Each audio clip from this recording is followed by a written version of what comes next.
But Lloyd George wasn't going to stop with pensions. He wanted to help the sick and the unemployed. How on earth was the Chancellor going to pay for all that? Well, he could raise import duties. Trouble is, that would hit the very people he was trying to help, namely the poor. So there was only one answer.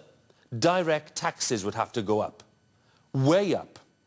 And that was a crucial decision, a turning point for Lloyd George and for the entire country.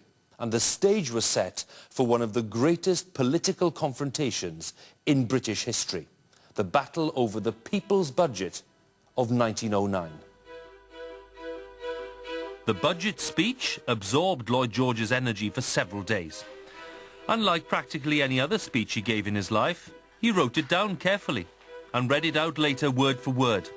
Possibly as a result, it wasn't his most inspiring performance. But the importance and the impact of the speech were immense.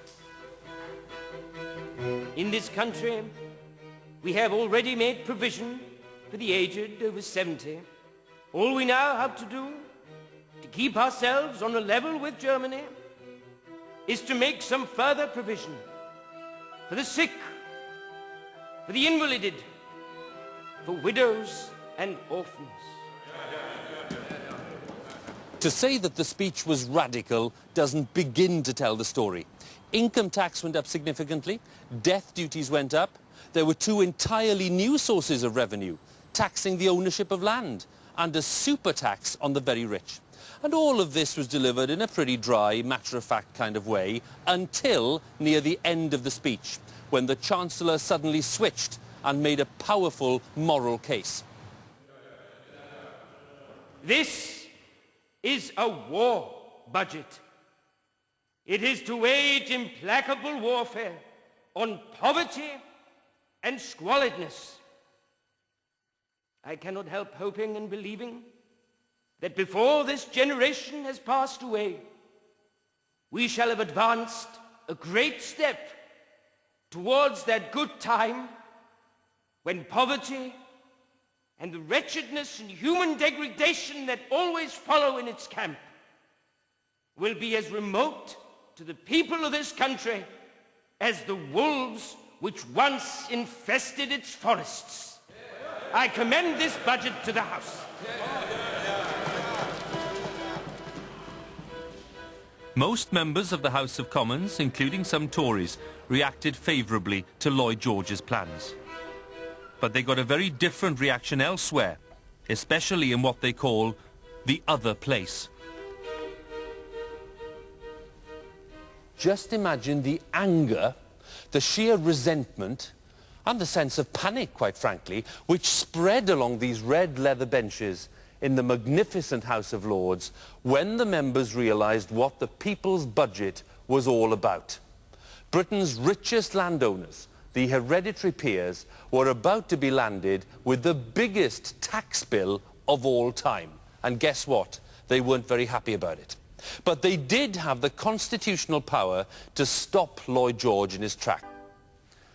The new king made it very clear.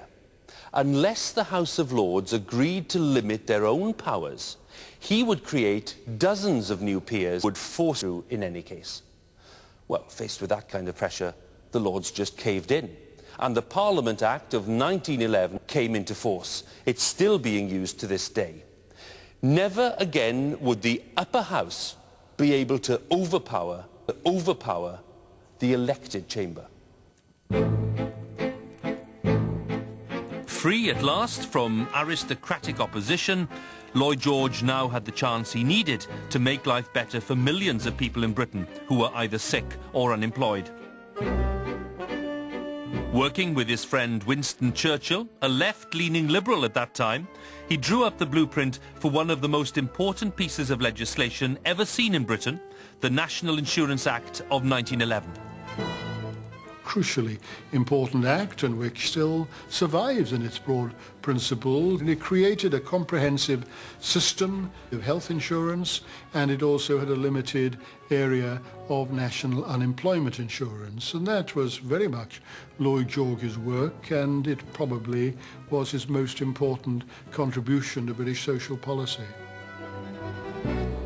What particularly impresses some historians today is the cunning way in which Lloyd George funded the scheme, avoiding the cruder methods that politicians of other parties would probably have relied on.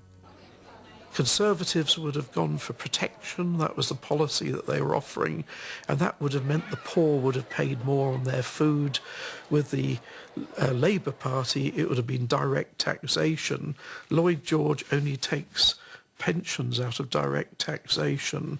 Everything else is insurance, i.e. everybody pays in, the employer, the worker and the state. Now that is a middle way, to quote a certain Tony Blair.